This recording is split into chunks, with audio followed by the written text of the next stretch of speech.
부진했던 수출이 회복세에 접어들었습니다만 우리 기업들 또다시 긴장하고 있습니다. 미국과 중국의 공급망 전쟁이 확대될 조짐을 보이면서입니다. 자, 미국은 IRA 세부 규정을 발표하면서 중국 견제의 의지를 다시 한번 드러냈고요. 중국은 돌연 오늘 요소 수출 통관을 보류했습니다. 자, 더 커지는 공급망 리스크, 김광석 한국경제산업연구원 연구실장과 진단해 보겠습니다. 자, 어서 오십시오. 네, 안녕하세요. 2년 전입니다. 요소수 대란이 있었고 난리 났었죠. 자, 그러면 오늘 중국이 다시 수출 통제를 시작했다 이렇게 봐도 되나요? 네, 일단 공식적으로는 중국의 질소비료 공급 협회에서 수출을 좀 당분간 자제하고 국내에 우선 공급하라라는 메시지를 제시했고 우리 산업통상자원부도 부분을 조사를 했습니다. 조사해봤더니 국내 요소 수요의 문제로 통관이 지연된 것이다.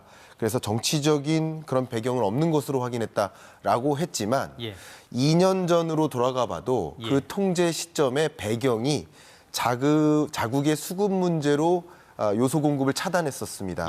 그 근거는 그거였습니다. 그래서 이렇게 공식적으로 표현한 것과는 달리 정치적인 내막은 깔려 있지 않을까 하고 저는 생각을 하고 있습니다. 말씀하시는 거를 들어오면 2년 전과 지금 비슷한 상황인데 그렇습니다. 지난 주말부터 지금 요소 통관을 보류하고 있는데 2년 전 대란 때도 중국 의존도를 낮춰보겠다고 얘기했습니다. 그렇습니다. 뒤로 한번 보시죠. 그런데 오히려 지금 91.8%입니다. 자, 그러면 수입선을 다변화한다고 했는데 이거 그냥 말로만 다변화한 겁니까? 네, 정책적으로는 수입선을 다변화하겠다라는 의지를 내비쳤지만 결론적으로는 다변화에 성공하지 않았다라고 지적을 해볼 수 있겠고요.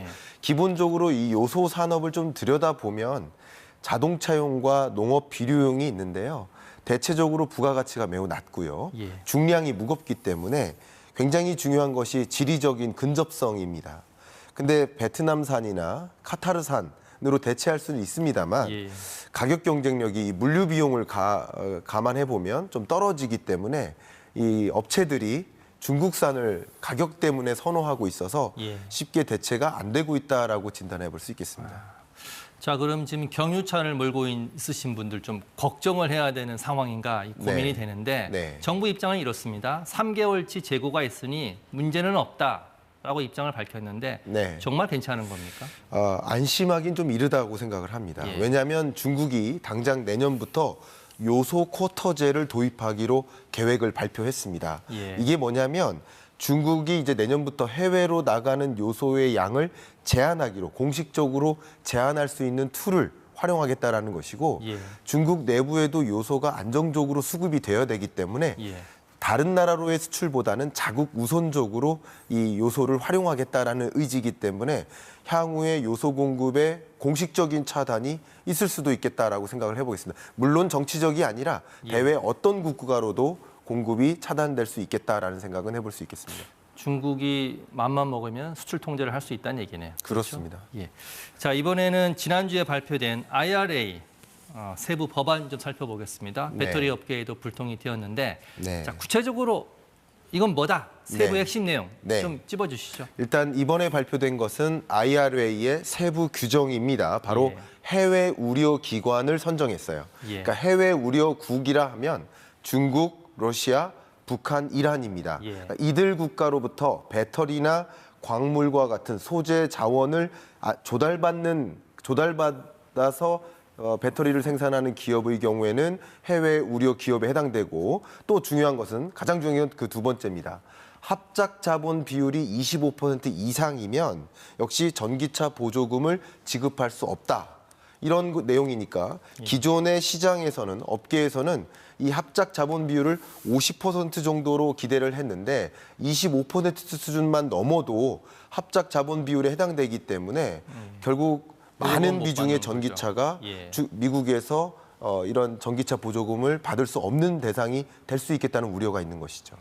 자, 그러면 합작 비율 25%, 우리가 중국과 합작을 좀 추진하고 있지 않습니까? 핵심 광물, 이걸 받아야 되기 때문인데 그럼 25%가 넘는 기업은 다 이 영향을 받는 겁니까? 그럴 가능성이 굉장히 높아졌고요. 그렇기 때문에 지금 굉장히 중요한 순간이라고 생각합니다. 국내 주요 배터리 기업들이 대부분 중국과 합작의 형태로, 합작법인의 형태로 이 공장을 계속 준공할 계획을 갖고 있거든요. 가장 대표적인 예를 들어서 설명을 드려보면요. 한국의 LG화학은 중국의 화유코발트와 51대 49로 구미의 양극재 공장을 증설할 예정이고요. SK온 에코프로 같은 경우는 인도네시아에 니켈 중간재 어떤 합작법인을 만드는 거린메이와의 합작법인을 만들 계획이고요.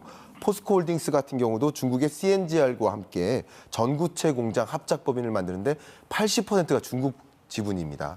결과적으로 우리 국내 업체들로서는 미국으로부터 전기차 보조금을 계속 받기 위해서는 이 합작 비율을 줄여나가야 되는, 추가로 출자를 많이 해야 돼, 수천억 원대의 출자를 해야 되는 그런 굉장히 어려운 상황에 놓여 있다라고 판단할 수 있겠습니다. 그러면 기업이 부담을 더 가져야 되는 그런 상황인데. 그렇습니다. 자, 그렇다면 지금 배터리 핵심 소재에 대해서 중국의 의존도를 낮추는 게 지금 숙제 아니겠습니까? 그렇습니다. 자, 그런데 잘 낮추면 최대 경쟁국인 중국을 잡을 수도 있지 않습니까? 오히려. 네, 안도하긴 이른데요. 두 가지 시나리오가 가능하다라고 말씀을 드리겠습니다. 한 가지는 그렇게 만약에 단행했을 때 중국으로부터의 보복이 쉽지 않을 수 있습니다. 무슨 말이냐? 기존 계획을 완전히 무산시키는 중국의 의도가 담긴 행보가 있을 수 있고요. 또 2차 전지뿐만 아니라 반도체를 비롯한 주요 여러 우리 국내 주력 산업에 걸쳐서 핵심 소재나 광물을 조달하지 않는 의사결정을 내릴 수도 있겠죠. 이런 중국의 보복이 한 가지 무섭고요. 다만 단기간 안에 이 자본율을 좀 조정을 해서 그렇게 될 경우 공급망을 완전히 대체하기 때문에 우리나라의 기술력을 앞세워서 정말 1위의 독보적인 자리를 유지할 수도 있겠다는 시나리오도 가능하지만 안심하긴 좀 이르다. 두 가지 상반된 시나리오가 얼마든지 가능하다. 이렇게 우려의 목소리를 좀 던지고 싶습니다. 자, 그럼 이건 마지막 질문 이제 답변 좀 짧게 부탁드리겠습니다. 자, 전 세계가 지금 핵심 원자재 해외 의존도 줄이려고 노력하고 있습니다. 법으로도 만들고. 그렇습니다. 자, 우리는 어떻게 좀 준비를 해야 됩니까? 일단 두 가지인데요. 우리의 영토는 제한적이지만 자원의 영토를 확대해야 된다. M&A를 통해서 해외 광산을 사들이는 기업들의 노력을 촉진할 수 있겠고요. 두 번째는 광물 자원 확보를 위해서 아시아 신흥국들과 전략적인 관계를 더 확보해 나가는 노력도 동시에 필요하지 않을까 하는 생각입니다. 오늘 말씀 여기까지 듣겠습니다. 김광석 연구실장이었습니다. 고맙습니다. 감사합니다.